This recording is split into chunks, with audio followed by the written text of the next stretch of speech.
I'm Sarah Wilson and you're listening to the Roots and All podcast. I'm here to help you get growing. Join me as I explore everything plant related both indoors and out and provide the information you need to create your perfect green environment.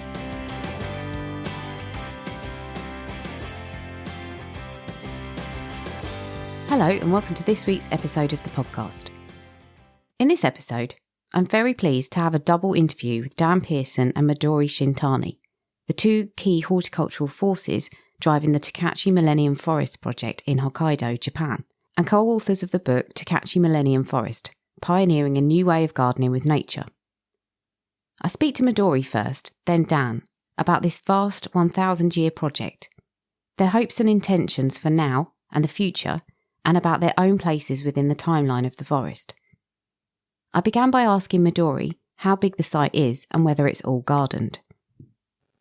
Okay, the whole site has a pioneering history, and size is 988 acres, which had been cultivated by humans' hands since 1898, when the first generation of pioneers arrived at this area of Tokachi.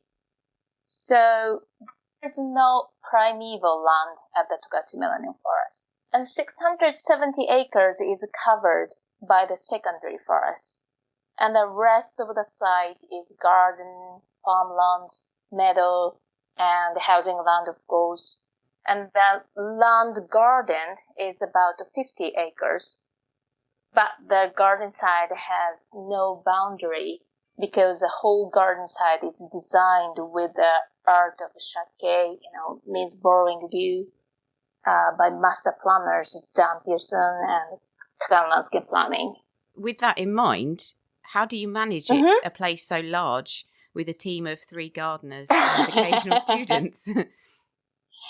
Yeah, luckily, my current team is formed by 4 full-time gardeners, including me, and 1 seasonal gardener, 1 seasonal lawn keeper.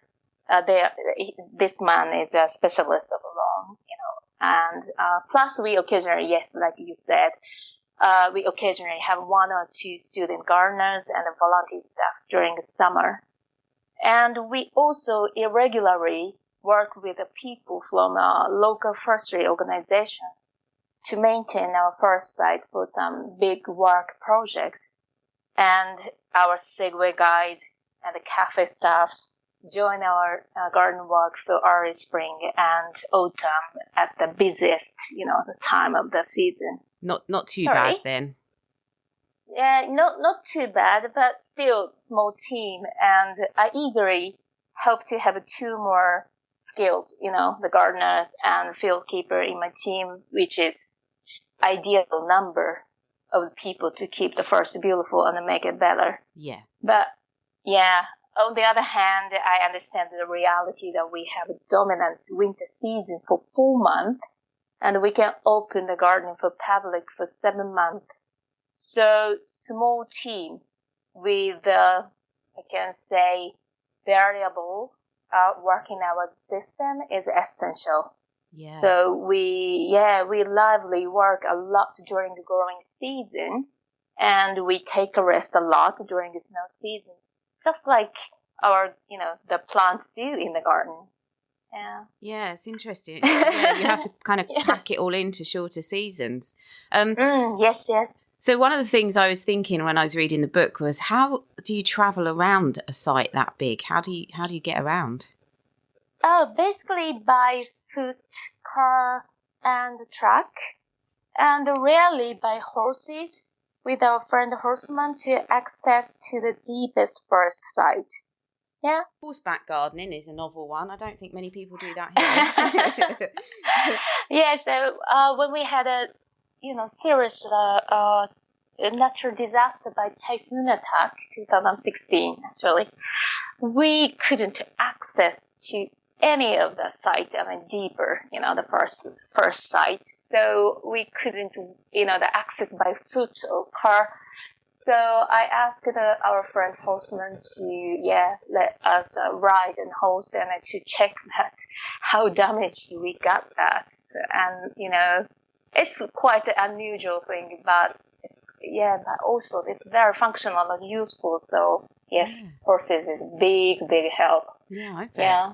And the other thing that I was wondering, how do the horses, well, when you're on horseback, obviously you're kind of probably a bit safer, but I was intrigued to know, what is a bear bell and why might you need one? That's a very interesting question, Sarah. Well, it is for people in the UK. I don't think we have those hazards. Of course. Yeah. A bear bell is one of the ideas not to encounter, each other, and obviously to protect ourselves from tragedy. We can let the bear know humans are being there or coming closer by making a sounds, and give a bear time to be able to go away, because they also don't want to encounter humans. So, yeah, I actually have my bear bell. This is the sound. Fantastic. And so I always say, if you don't have a bell, you just keep singing loudly, Oh, we don't have anything like that over here for sure. So when you mentioned, obviously, when the garden is in full winter, you don't the gardeners can't do very much work. So is the site still open to visitors during that time, or is the whole thing closed down? We are closed from November to the end of April, usually. And then during those times, we keep working outside for forestry and shoveling snow goals, but we do mainly inside work at the greenhouse and the office. Oh, right. Yeah. So you can still work during that time. You just don't venture too far. Yeah. Interesting. Yeah. And the other thing I was thinking about the site is, as you said, it's not completely primeval, or it hasn't been since, centuries ago. But if you just left the forest to evolve, would that work? And does it need human intervention, or would it kind of go back to a natural state? I think if the land once was cultivated by human's hand, I believe that thoughtful human intervention is required. So, for example, we have several sites to nurture endemic flora. We call it native flora, but in the first floor, by cutting vigorous sasa bamboo back and encouraging the seed bank of the other species. If nobody touches the site, we will soon lose the opportunity to meet those, the various plants and study what kind of vegetation that land actually has. So, and also this activity also is connected to see potential for horticulture and its development. So, as long as we hope to create a landscape beautifully harmonized between wild nature and human's life, we need to, put our hands into the land, I think. Yes. And the sasa is invasive. Did that originally get imported into the site?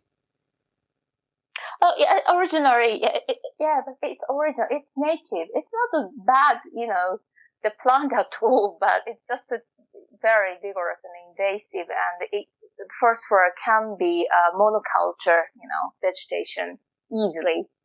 So we of course have a lot of, the first floors only, monoculture of sasa bamboo, because we don't cut the whole site back.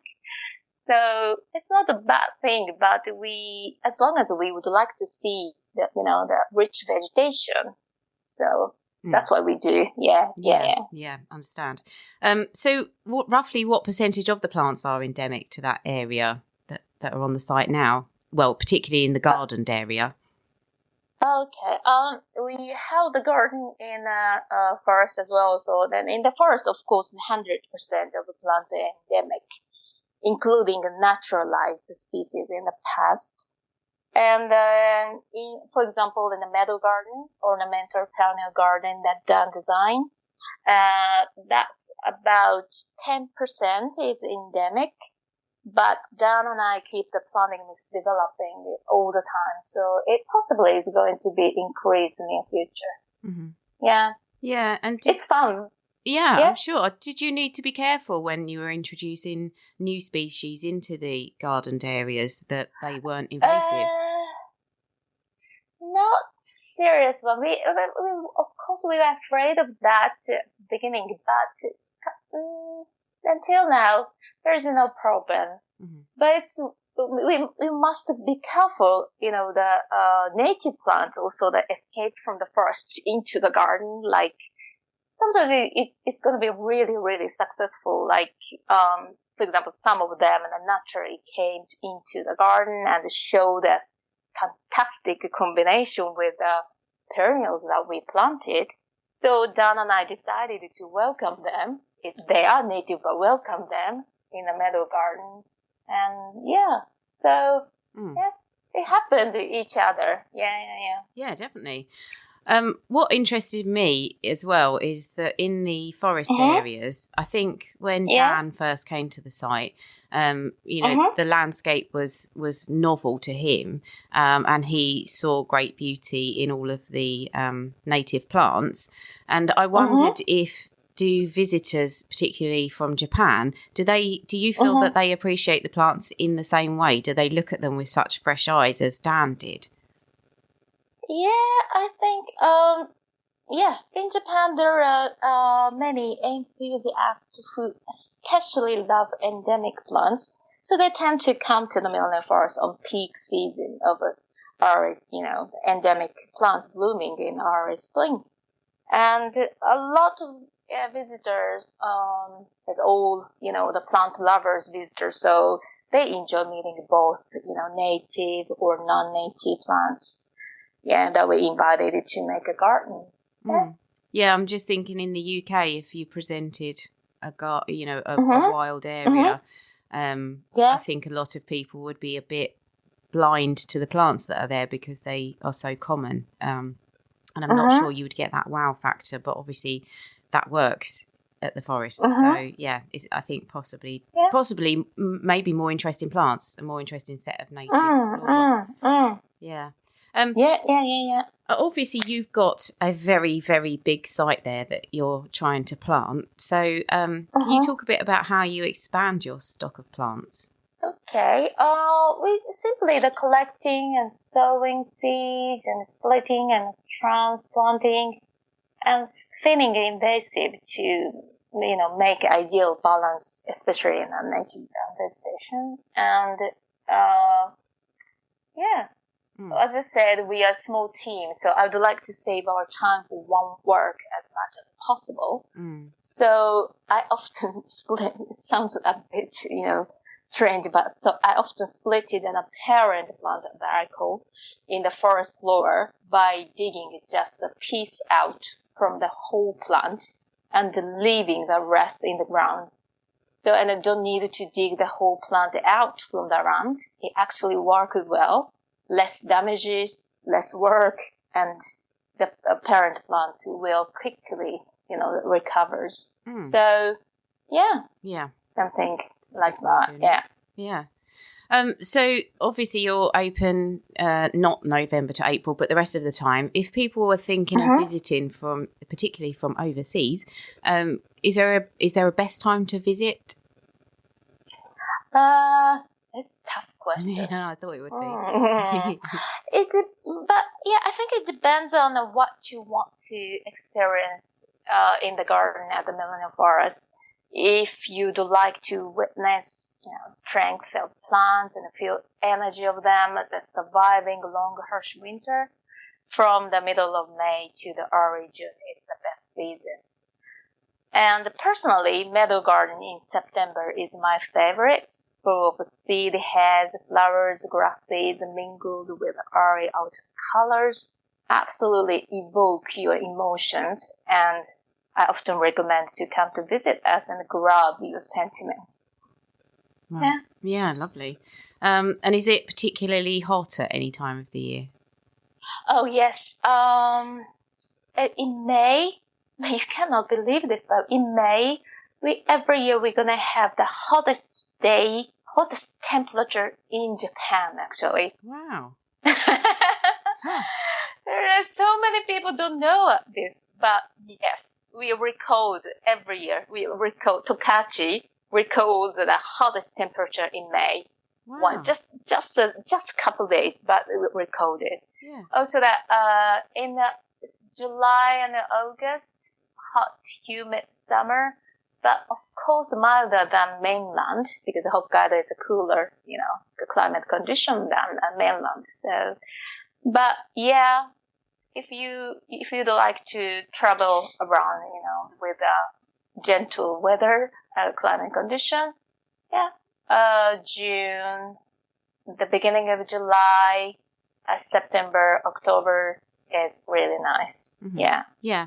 And how would you recommend taking more than one day to visit the forest? Definitely. It's really nice to travel around Hokkaido. So also in the Millennium Forest, I think 1 full day, ideally, of course. But yeah, in Hokkaido, that we have a lot of dynamic landscape, and also that there's a lot of gardens. Very unique, the style. Each garden has unique style. So yes, more than 1 day. Definitely. So looking forward to the future of the project, obviously it's such a long-term project. How are you training your successor, or do you have a team of successors? Because obviously at the moment you have a lot of influence over the site, as does Dan, and I wondered how moving forward you'll kind of ensure that continuity or vision. Right. Yes, first of all, yes, I am a training successor or a team of a successor. And I'm not sure about a team of successor, but I hope some of them will be successor for the Millennium Forest in the future. And as the first generation of the Tokachi Millennium Forest Garden team, and Dan and I have worked very hard to build up its foundation. And it is still carry on, but I also have been caring about the next generation since the very beginning, because the more, I work in the Millennium Forest, the more I have realized that my hands of every single day have a mission to surely pass, the baton to the next. So, yeah, I do hope one of, trainees or my gardeners going to be our successor for the Millennium Forest.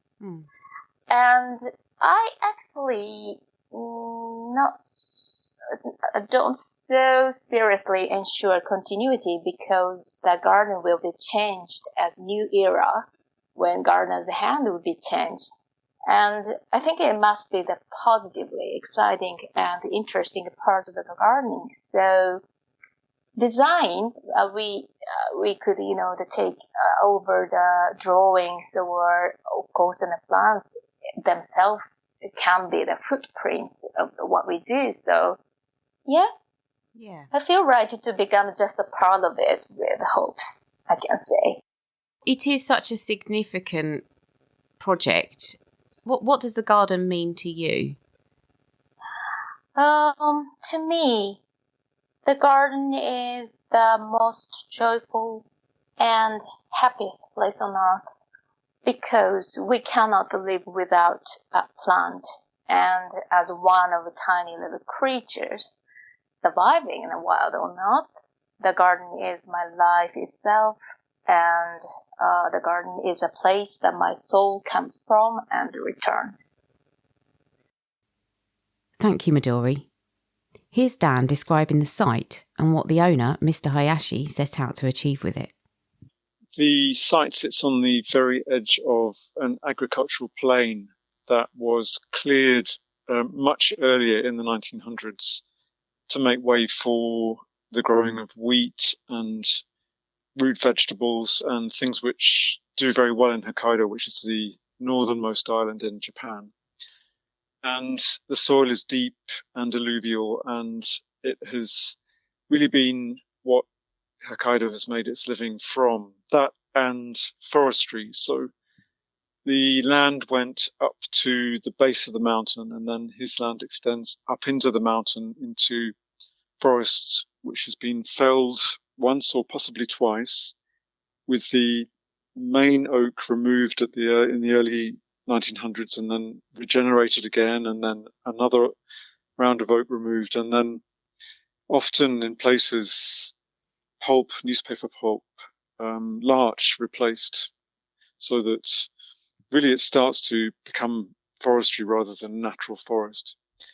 And what he wanted to do was to really address this imbalance that we have imposed on the land by taking away the forest and changing the conditions, and looking at a way in which he could preserve this piece of land, which was about 400 hectares by the time he'd completed buying the various parcels. So flat land running up into mountain, the very highest parts of the land being inaccessible, and showing us that there were places where there was still natural forest, where the lumber had not been extracted. When I was reading the book, it really struck me, I think, that water has shaped the design and the planting on the site. Is that true to say? There are fast-moving streams which come out of and down from the mountains, and they kind of bisect the site and weave their way through the woods. So there's an ever-present movement of water, and you can even hear it in the winter because it's sort of gurgling underneath the snow cover. And the water is never a problem. We've never watered once in the gardens that we've made there, because the climate is damp. There are mountain mists that come down, and summer rains, and we're now finding, as the climate's changing, that there is now a July monsoon period. Midori, the head gardener there, calls it a monsoon. It's not strictly speaking a monsoon, but it's definitely a summer wet period. And it's been something that we've very much had to incorporate in the way that everything has been approached. So there are bridges that go backwards and forwards over the streams so that you can use them really as places of focus, and they help to animate the landscape and provide this constant interest. But when there was a big typhoon, for instance, in 2016, the streams swelled and they swept away all the bridges and brought down huge boulders from the mountain. And at that point, you could see that this is a wild and raw landscape. You're very near and close to Russia on that border up there. And it's a landscape which kicks back big time and makes us realize that we're really very small. So there was considerable damage from that typhoon, but miraculously, nature is such a powerful thing that it's repaired itself, and the gardeners there have managed to repair the land that we've been tending, and it's back on track again, though definitely something that was very humbling when it happened. Yeah, I can imagine. I was quite intrigued by the notion. Obviously, Japanese gardening, I think we associate it with the ornamental and, to a degree, formal, not maybe in the way that we kind of understand it in English gardens, but certainly there's a formality incorporated. And when you designed and planned the forest, you obviously brought in a lot of a naturalistic ethos. And I wondered if, since the forest has been in situ, do you think it's had a knock-on effect the way that people garden in Japan? Has it opened up that kind of naturalistic aesthetic to a wider audience over there? I think there's always been an interest in nature, but there's a big divide between the interpretation of nature and naturalism, I think. But because the Japanese gardens are often emulating nature and stylizing it, it wasn't such an enormous leap in a way to get people to look at nature again through a naturalistic approach to the planting.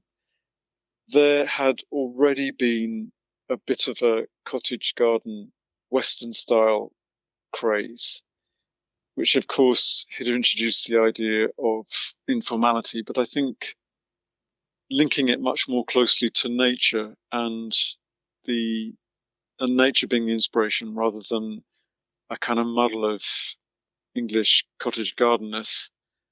I think it touched a note with people, and I think that the garden has really shown people that is potential in a different way of tending plants and looking to nature as the inspiration. There's this wonderful discipline there called Satoyama, which is about only taking what you need out of the landscape to live closely alongside it.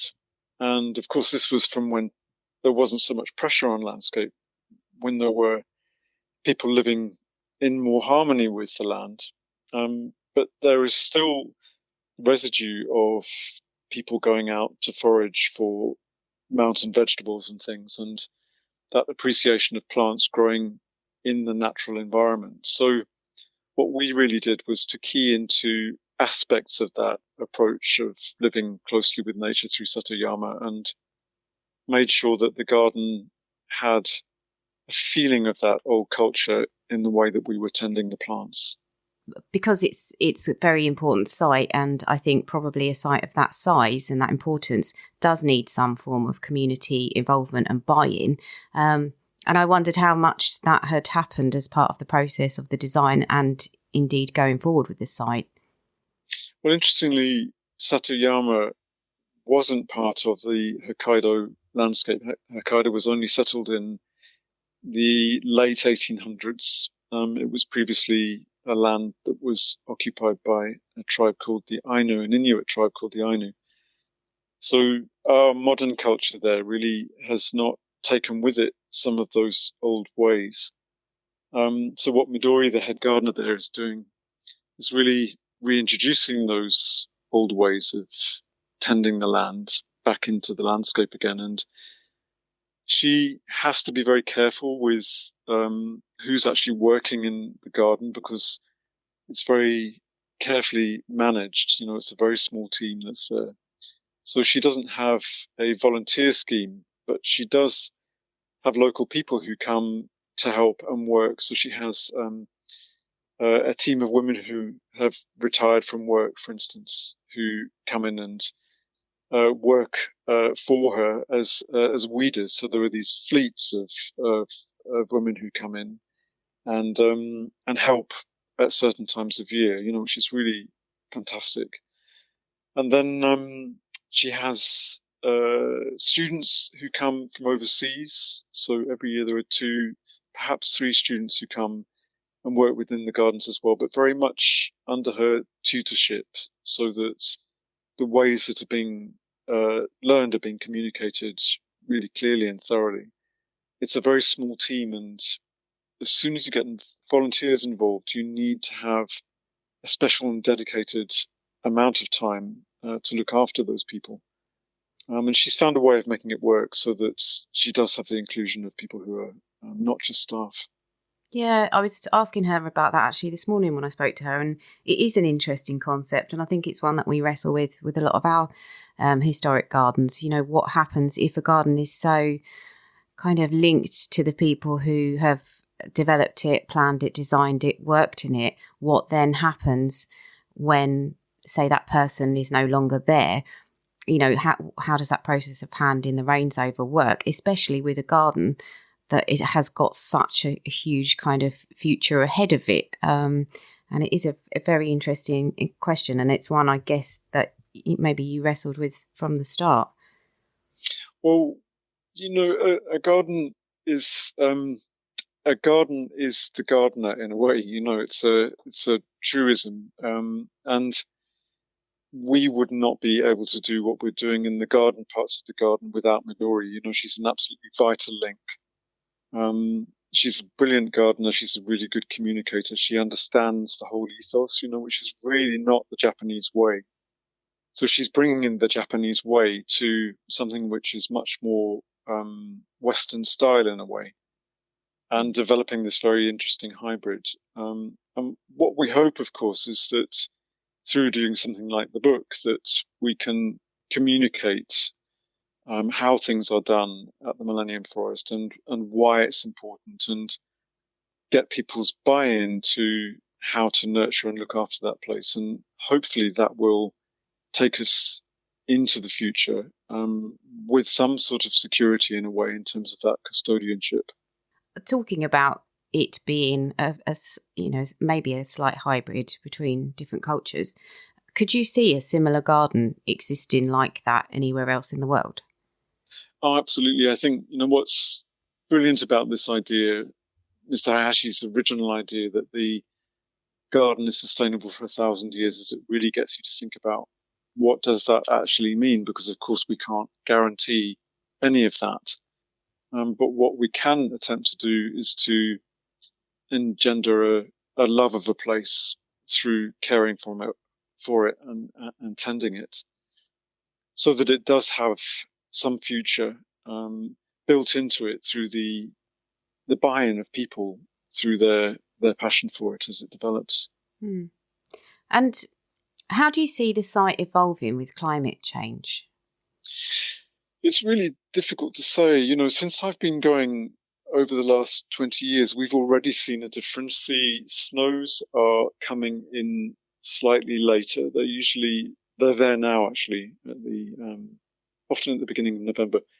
But if the frost comes in before the snow, it goes down to minus 25 in the middle of the winter. If the frost is already in the ground, the plants that we've planted, which are actually protected by the eiderdown of snow, are much more vulnerable if they go into winter with frost in the ground underneath the snow blanket.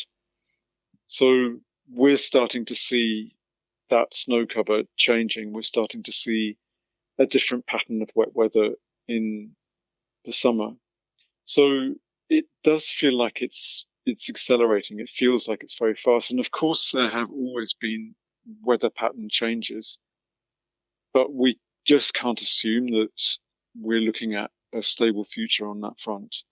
And as gardeners and people who are nurturing this landscape, we can only do it in the time that we've got to do it. So that we hope that what this place has become in terms of people's love for it and engagement with it will be the thing that takes it into the future. And whatever the climate does, we will have to adapt to. This isn't meant to be a flippant question, but obviously when you design a garden or you work in a garden, you put a maintenance plan in place and you put plans in place for the future. Is there a plan that sees it through 1,000 years in the future? How far ahead do you plan with a garden like this? I think we're planning 30 to 50 years. And the blueprint is something that could be picked up in 30 years' time and then given another 30 to 50 years. So we've put a blueprint in place which is robust as a concept and an idea. And of course, each generation that comes on board to look after this, Midori's replacement eventually, and somebody who might be my equivalent eventually, if the idea is strong enough in the first place, that's the thing that will be robust. So we can't possibly plan for that far into the future. So this is an aspiration. It's an idea about getting people to engage with land so that they understand it and care for it and nurture it and see it as being something that is fragile and needs to be looked after with care and not simply just taken from. This is a bit of a flight of fancy, I suppose, but if you could time travel forwards 1,000 years, where would it be? Where would you want it to be?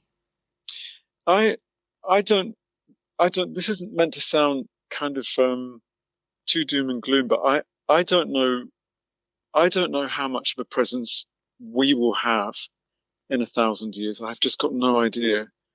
It feels to me that regardless of the human presence on this planet, that nature will find a way of adapting. It's much stronger than we are. And I'm guessing in a way that we're going to have to learn to live with it and what it's starting to throw at us in terms of big changes. Otherwise, we're simply not going to be able to work with it. So it would be fascinating to see what happens. I think that right now we need to be humbled by what's happening with the climate change and really listening. Otherwise, we are going to be thrown off. Yeah, that's the completely unique thing about this space, is that it does put you in context in in time, and it makes you think big scale rather than just, what's coming up next year. It's a completely different perspective and outlook on a garden, and that's what makes it brilliant. Has it exceeded everyone's expectations, do you think? I think it's a place if you go there, there's something very powerful about the place anyway. It sits at a particular point in the mountains and the way the light falls on it. And I think sometimes certain places just have a much higher resonance, and it's somewhere that is always going to be special. And I think that because we've been allowed to apply quite careful energy to this place and fine tune it, it's really shown everybody that there are extraordinary things that can be done, even if they're sometimes very light of touch, when you strike a balance with a piece of landscape. So I think that in some ways it really has shown people that the lightness of touch, the very fact that they've got such a small number of people looking after this place, and yet there's this much magic and this much message that comes out of it. I think that slowly people are beginning to see that it's really got something. I think maybe it's important because it's not just completely wild. It is the fact that it's cultivated to a degree that draws people in and kind of starts that relationship with wilder spaces. Do you see it as that, as having that effect? Well, I think as a landscape designer, one of the things that I wanted to do there was to make some places that felt familiar or safe because they had been tended and nurtured. And I think one of the things that we were finding when I first went out there in 2000 was that people were intimidated by the forest because it was big and wild and rough, and there were bears in the forest and unknowns, And by making ways into it that allowed you to feel part of it, i.e. just the simple decking walkways we've got through the first parts of the woods and the bridges over the streams, it makes it feel managed. It makes it feel like a safe place. And by creating a number of places where you can see that care applied, I think it allows people to see things in a way that's non-threatening. And when your defenses are down, you start to see things in a much deeper way, I think, often. And it becomes a fuller experience for that feeling of feeling comfortable in the place and able to look at it without feeling overwhelmed by the scale or the roughness of it or the fact that you have these such dramatic seasonal changes. It becomes somewhere that you can enter and be part of, instead of feeling fearful. I get the connection that you and Midori feel. It feels almost spiritual to the place. And I asked this question of Midori, but what does the garden actually mean to you? I think it's for me it's an extraordinary opportunity really to engage with this idea of things in a very long-term way and to see what I do as a landscape designer as being as much about conservation as it is about providing a place for people that, as you say, is a spiritual connection with nature.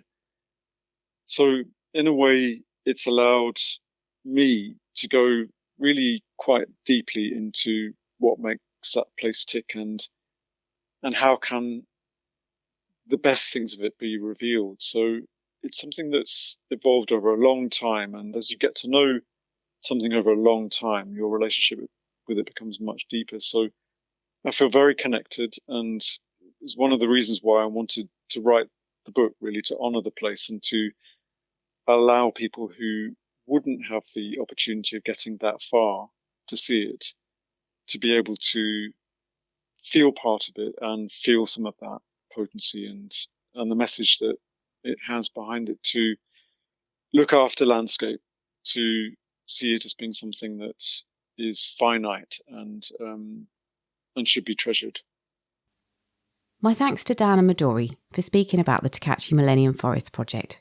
and for talking openly about their personal connections to the site and the special place it occupies in the landscape and in time. If you want to see how humans can be utterly immersed in and inseparable from a landscape, then I wholeheartedly recommend reading the book. Thanks to you for listening, and I'll leave you with Dr. Ian Bedford talking about a visitor you might find on your ivy when it starts to flower. Throughout the year, Hedera helix, the common ivy, which is our only native evergreen vine, plays an important role within the environment, providing shelter and a stable habitat for numerous different species of Britain's wildlife. But then throughout autumn, the ivy blooms and becomes one of the most significant food sources for many end-of-season pollinators that are busy preparing themselves for the winter ahead.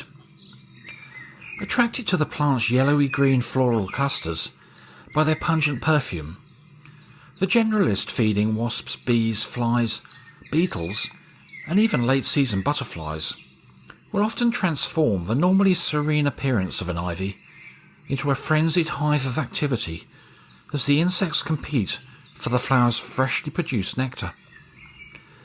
And in the midst of this melee, particularly within southern England, it's becoming increasingly more common for us to find a colourful non-native bee called the ivy mining bee.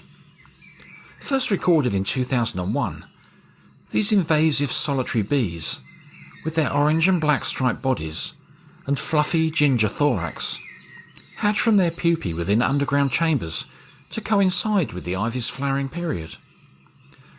The males always emerge first and wait for the females. Then, as they appear, the males frantically compete with each other to mate, often becoming entangled together in a chaotic mass around the female on the ground. Eventually, a male will succeed before the female leaves for the ivy flowers. She'll then feed for a while on the nectar, restoring her energy before searching to find a slope of bare earth or sand where she can excavate a tunnel, usually alongside many other females that will be doing the same. When completed, she'll return to the ivy to collect pollen that she takes back to her tunnel, leaving it inside with a newly laid egg. She'll then repeat this over a few weeks until the tunnel is full of little chambers, each containing ivy pollen and an egg. The bees will then die before winter, leaving their eggs to hatch into tiny grubs that feed on the pollen and develop alone into the next generation of ivy mining bees that'll once again emerge the following autumn, just in time for the ivy flowers. You can download or listen to the podcast direct from the website www.rootsandall.co.uk, where you'll also find my blog and a sign-up form for the newsletter, which gives you a weekly roundup of content, plus the inside scoop on things like upcoming guests.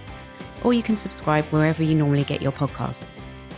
Email me with comments and feedback at podcast@rootsandall.co.uk. Follow me on Twitter, Roots and All, Facebook, Roots and All UK, and Instagram, Roots and All Pod. But please also check out my Patreon, where you can make a one-off donation or take out a monthly subscription to help support my work, because if you like what I do, please help me to continue doing it. Even if you make a one-off donation of £1, trust me, it all helps and I will be immensely grateful. So please go to Patreon and search for Roots and All.